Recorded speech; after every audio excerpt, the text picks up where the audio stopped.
इस मंच से बोल रहे हैं और आप सामने बैठकर सुन रहे हैं, जिन्होंने हमें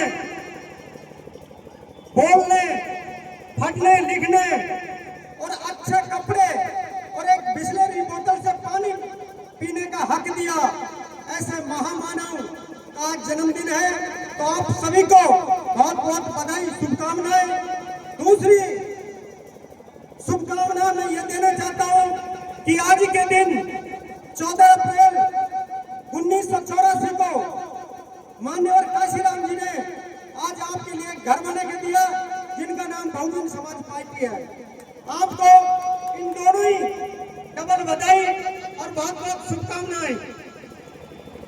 साथ में आज मंच में आसीन मुख्य अतिथि एडवोकेट रामजीवन बौद्ध जी, दोनों ही हमारे तीनों ही जिला प्रभारी जी, मोहनलाल जी, मीना जी, और बहुत ही अच्छा संचालन कर रहे हैं खेमचंद जी, इस जिले के महासचिव विक्रम जी, बीबीएफ संयोजक, हमारे तीनों ही साथी जिन्होंने और भी साथी इस रैली में अपनी बहुत अच्छी भूमिका मिलाई, पूर्व जिलाध्यक्ष हेमंत जी, कंवर चंद जी, और हमारे महापुरुषों का जो पात्र रोल किया है, इन सभी को मेरा क्रांतिकारी जय भीम। और मंच के सामने बैठे सभी मेरे युवा साथी, महिलाओं, सभी को मेरा जय भीम। सभी से मेरा निवेदन यह है कि आज इस परम पूज्य बाबा साहब डॉक्टर बी.आर. अम्बेडकर की जन्म जयंती तो अनेकों संगठन मना रहे हैं, बड़े हर्ष और उल्लास के साथ मना रहे हैं, लेकिन हमें ये देखना है कि इस बाबा साहब के सच्चे सिपाही, इस बाबा साहब के सच्चे सपूत, जो बाबा साहब के मिशन को आगे लेकर, बाबा साहब के जो जीवन को आगे लेकर, और बाबा साहब के साथ साथ इन महापुरुष के मिशन को लेकर आज आगे कौन चल रहा है। आज आपको इस बाबा साहब की फोटो तो और भी 2 रुपये लगा लेते हैं, इस बाबा साहब की तस्वीर को तो और भी हमारे 2 रुपये लगा लेते हैं, लेकिन इस बाबा साहब के विचारों पर कौन सी पार्टी चल रही है।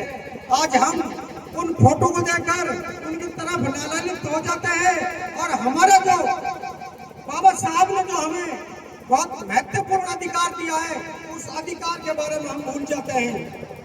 साथियों, बाबा साहब के बाद अगर हमारे सबसे बड़े मसीहा महापुरुष हुए तो माननीय काशीराम साहब हुए। बाबा साहब ने जो हमें संविधान दिया और संविधान के तहत जो हक और अधिकार दिए, उस अधिकार को बताने के लिए माननीय काशीराम साहब का जन्म हुआ।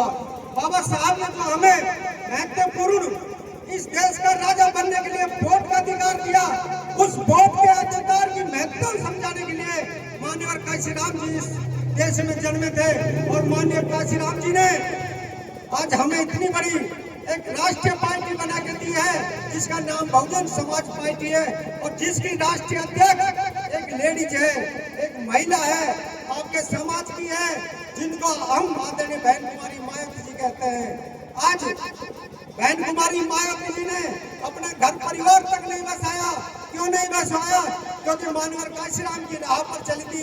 माननीय काशीराम ने कहा था कि मेरा घर और परिवार मेरा ये समाज है, और इसी तरह पर आदरणीय बहन कुमारी मायावती जी ने भी कहा कि मेरा घर और परिवार ये बहुजन समाज है। लेकिन आज हमें सोचना होगा, आज इस बाबा साहब का फोटो लेकर तमाम पार्टी, किसी भी पार्टी की हिम्मत नहीं है जो बाबा साहब का फोटो लेकर नहीं चले। वो पार्टी भी चल रही है बाबा साहब का फोटो लेकर, बाबा साहब की जयंती भी मना रही है, जो पार्टी बाबा साहब का बताए हुए संविधान को खत्म करने का काम कर रही भारतीय जनता पार्टी। आज कांग्रेस पार्टी बाबा साहब की जयंती मना रही है, बाबा साहब की भी होर्डिंग लगा रही है।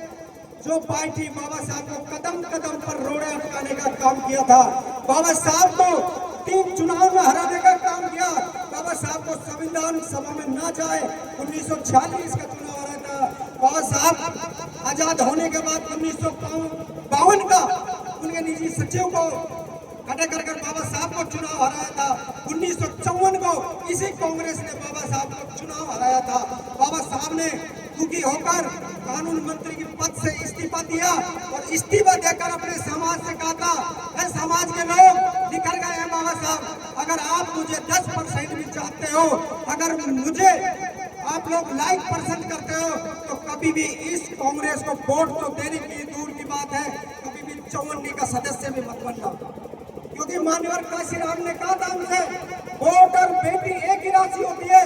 जिस प्रकार हम बेटी का रिश्ता करते हैं, उसके ग्रोथ देखते हैं, उसके नाप देखते हैं, कितना पढ़ा लिखा है, परिवार का बैकग्राउंड देखते हैं, उसी तर्ज पर मान्यवर काशीराम ने कहा था कि वोट और बेटी एक ही राशि है। वोट भी हमें उन्हीं को देना चाहिए जो हमारा कौन भला सोच सकता है, कौन आने वाले समय में हमारे समाज की तरक्की सोच सकता है और कौन हमारे साथ लग सकता है।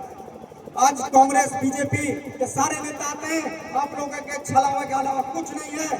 इस बाबा साहब का मिशन और इन सभी संत महापुरुषों का मिशन अगर पूरा कर रही है, आदरणीय बहन जी पूरा कर रही है और बहुजन समाज पार्टी पूरा कर रही है। आपके बीच कोई व्यक्ति गलत हो सकता है, लेकिन बहुजन समाज पार्टी गलत नहीं हो सकती। आपके बीच इंद्र कुमार गलत हो सकता है, इंद्र कुमार गद्दारी कर सकता है, कोई और भी गद्दारी कर सकता है, लेकिन बहुजन समाज पार्टी कभी गलत नहीं हो सकती। ये परम पूज्य बाबा साहब और संत महापुरुषों का मिशन को लेकर आगे चलने का काम कर रही है।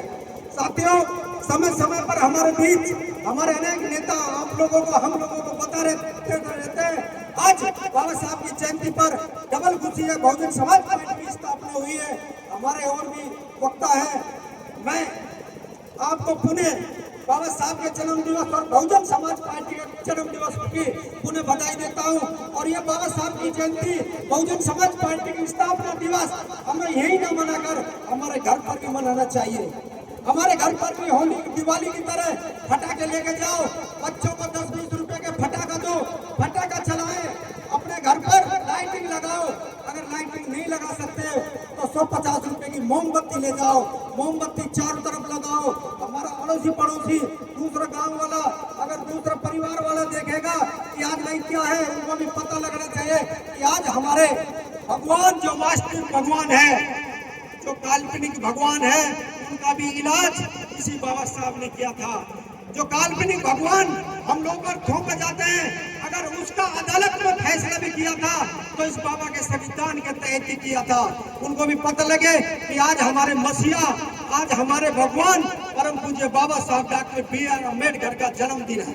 तो हमें यहाँ ना मनाकर, घर भी हमें गोंदी दाने ले जाकर, घर भी हमें प्रसाद बांटकर, घर भी हमें लाइटिंग लगाकर इस तरीके से हमें जन्मदिन मनाना है कि अड़ोसी पड़ोसी या रिश्तेदार और भी कहें कि बाबा साहब का जन्मदिन है। आप लोगों को पुनः बहुत बहुत बधाई। हमारा मंच पे जो आप लोगों ने मान सम्मान किया, बहुत बहुत धन्यवाद, साधुवाद। जय भीम, जय भारत।